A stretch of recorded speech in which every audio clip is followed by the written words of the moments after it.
Today we are installing the Alpha X Pro Series LED sequential taillights jet black for Tesla Model 3 and Model Y. So before we get into this install, let's talk about the fitment. These are for 2017 through 2022 Tesla Model 3 US made models, or 2020 through early 2021 Tesla Model Ys. Now to help you out with the Model Y fitment, I put this photo up here on the screen so you can take a look at that to see if your car actually qualifies and meets the parameters for this install. So what is the purpose of this video? Well, let's take a look at how these look on your car. So if you're looking at buying these, you got a good idea what to expect. We'll look at them in the daylight as well as look at them in the evening to see really what the big differences are and just really how they flow with the car. We're going to take a look at the quality and all those things that are done in a normal review, and then we're going to do a step-by-step guide showing you exactly how to install these so you have no question. Now, Evianic sent these out to me for an install and review, but if you wanted to pick some of these up, you're going to be paying $659 smackaroos plus tax. Now, these are LED with the smoke lens jet black housing, and I think they look pretty sexy.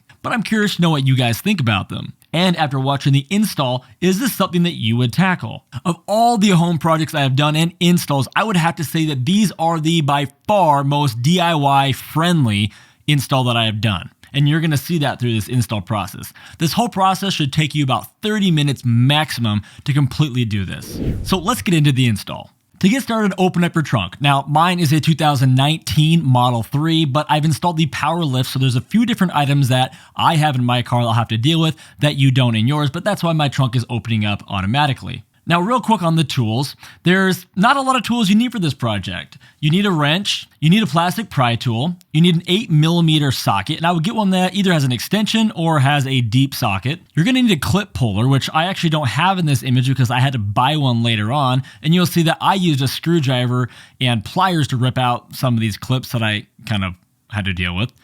But if you just had a clip puller, I don't know what the technical name is for that, it would make your life a lot easier. But that's pretty much it. Next, remove all the junk out of your car. And you can see I got a couple pieces hanging down in my car. Just ignore that, all right? Just ignore that. That's from a previous install that I really haven't finished putting back together. Now for my power frunk, I have this open and close button up here, which you may not have, or if you have a newer model, you will have. Just the reason why it's important is when you take this panel off, you're going to need to disconnect that wire, so be careful when you pull it off that you don't do it too fast and don't pull on that wire. Next, it's time to remove that top panel, and you can see here obviously that I'm starting with the actual door of the trunk. I'm not going to do the other ones until after, so we're going to replace those first.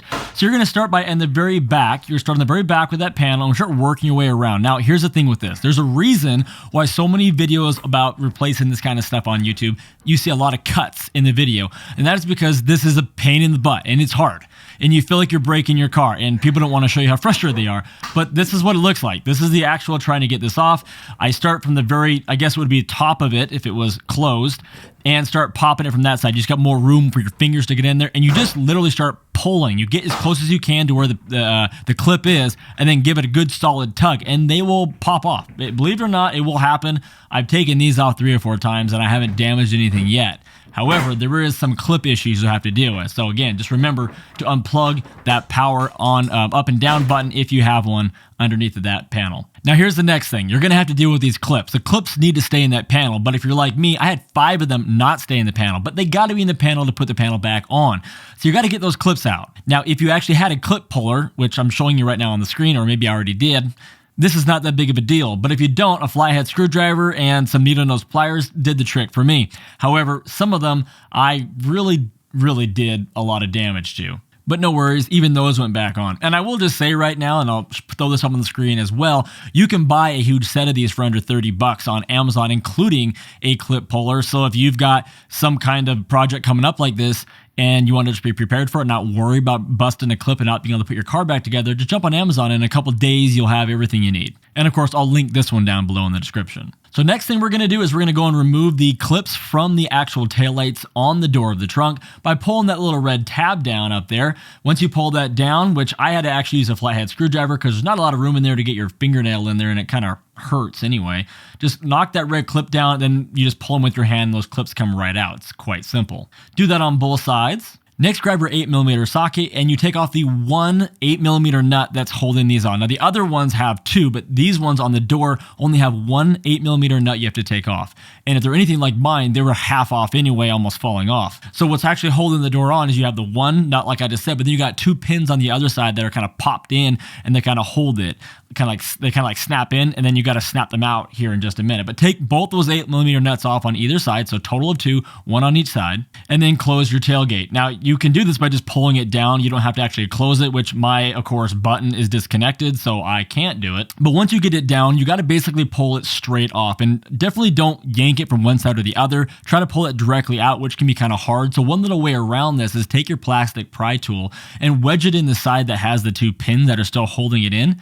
Then when you pull from the side where you just took the actual 8mm nut off of, it'll press against that pry tool rather than the pins and push it straight out. So it's a nice, easy way to get those out without busting your fingers and fingernails and yelling at your kids and your wife and everyone else. So now here's a quick comparison. Now that I got them both off to show you what the differences are there, you can see they're very different, especially that black that you see, that smoke black on the new ones on the bottom there that I'm holding. It's just a much sportier look, a lot less of the shiny clear stuff in there. It's going to be pretty cool. So next we're going to put the taillight back on, and we're going to do this by doing everything in reverse that we just did. Obviously, we're going to take the connector and push it straight through the little hole in the back of the trunk. Then you double check that the little clips are in the right places, and then you just simply take and push. And just like that, that's it. You're done, at least on the outside. From there, go in and first make the connection. So put the connector on there. And the reason why I say first is because I put this all back together on the other ones we're going to do in a minute, and then realized I didn't actually connect the wires. So, none of them worked. So I had to take it all back apart again. So just don't make that mistake. It's a waste of time. So put the connector on, then go in there and tighten up your 8mm. Don't over tighten it. Just make it nice and snug, and then go over there and do that on the other side. Now, I highly recommend that you go in before you put any panels on and make sure your lights work. Just go turn your lights on, and if everything turns on, then you're good to go. The blinkers don't make any sense right now because the blinkers are not in these specific ones we've replaced, but we'll be testing those on the next part. So next up, go and put the panel back on, but start by clipping that wire in first so your button goes up and down. Again, you may not have that wire, in which case just go straight to clipping it back on. There is a little guide right in the very center. So start by putting the little clip that actually snaps the trunk down and holds the trunk right next to that. There is a clip right next to it. Just snap that first and then start working your way all the way around the rest of the way. I don't think you can really do this wrong. Just start putting a lot of pressure on it. You hear it start snapping. You feel it snapping. And when the tension is back, when you try to give it a little bit of a pull, you know that you're good to go. Now, if this little piece happens to fall onto the ground, this is okay. It took me a while to figure out what this was, but what that is on the little handles up here on the very bottom of that, there's a hole, and that piece just snaps into it. It only goes in one direction, so if you're having issue getting it in, flip it over and then pop it back in that way. Now let's move on to the next set of taillights here, the actual blinker section of these. First, you're going to start by taking off the theft prevention little nut on the top. You may have to take some pliers to loosen it up, but you'll be able to take it most of the way off with just your hand strength. From there, you're going to want to pull the bottom panel and the top panel off because we're going to need access to the 2 side panels, which it's like made of carpet or some material. I don't know what you exactly call that. But you got to get both of those off so that you can actually pull it away from the side. Now mine is already off on the top, but you'll want to do that yourself. There are 2 pins in the top and 2 in the bottom, 2 little clips, I should say, that you have to pop up with the little flathead screwdriver, or again, if you have a little clip puller tool, you can use that. But the clips are found in the bottom corners, as you can see right there, and they come out easy by pulling the center out, and then the whole thing comes. Next, what you're going to do to remove the side carpet and get it all out of the way is you're going to just pull it away from the seal. The seal is basically holding it in place around the edge of the trunk. So you just pull that away, and then you start to see it very easily opens right up there. And you don't need a lot of room for this. Now remember, these have 2 different 8mm nuts inside of them, so you're going to first start by loosening those up with your hand. Don't go all the way with the tool because you don't want to risk dropping those nuts. It's very hard to recover them as they fall down there. You can, but it's very hard to find them. You may end up just going and getting new ones. And then also remember to take off that clip. The clip's a little different on these ones, but they work the same. You got a little red tab you pull up, and you can rip them off. Loosen those 2 8mm nuts and then take them off the rest of the way by hand. Then get outside, and these ones tend to come out a lot easier. Just one thing I'll say about these is be really careful because there's that little triangle tab on the bottom of the tail lights there that if you get in there and you start pulling too hard from the side that you took the nuts off of, you're going to snap that off. A lot of people do not have those who have replaced their tail lights because they pulled and they did it at an angle and they snapped those off because it can be kind of frustrating getting these off at times. But if you are having trouble, use the trick of the plastic pry tool to shove into the edge there, and don't reef on that side. Just simply put it in there and then pull from the other side, and you won't have that issue.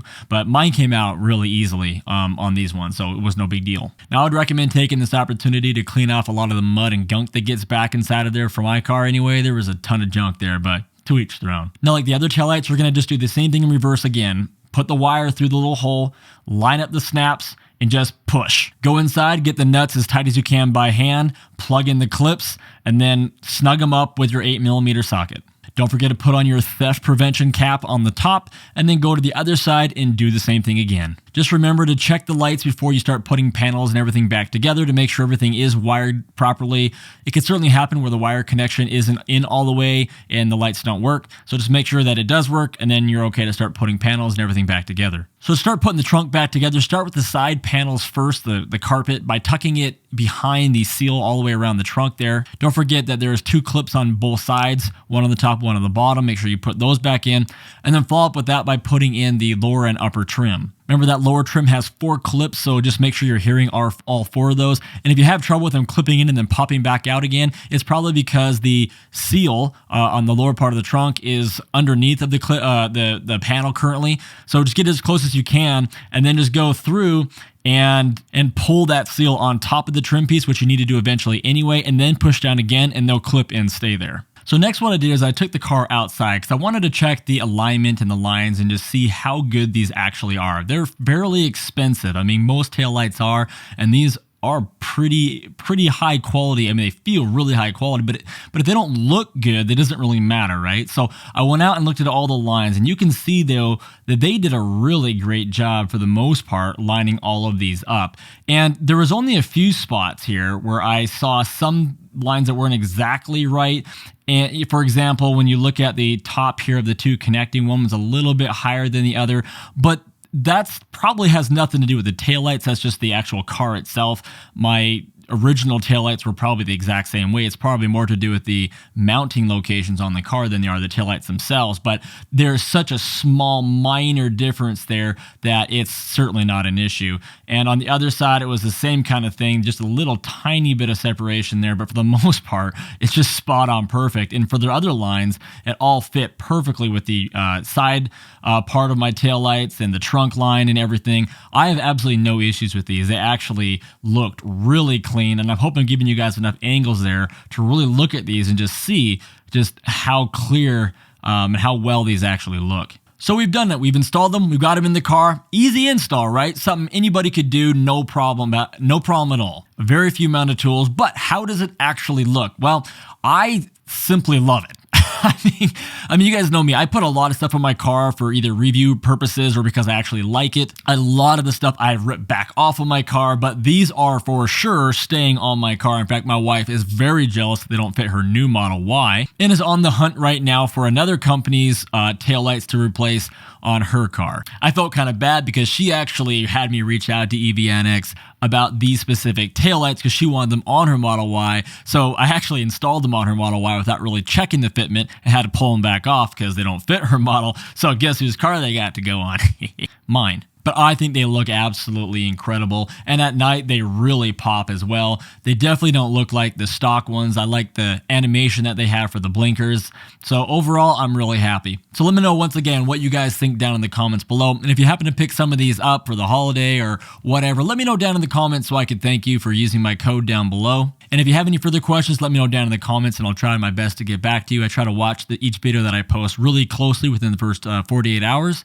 After that, it could be a little bit longer, so maybe reach out to me through Twitter or another source. Anyway, that's going to wrap this video up. Thanks again for watching. See you guys on the next video.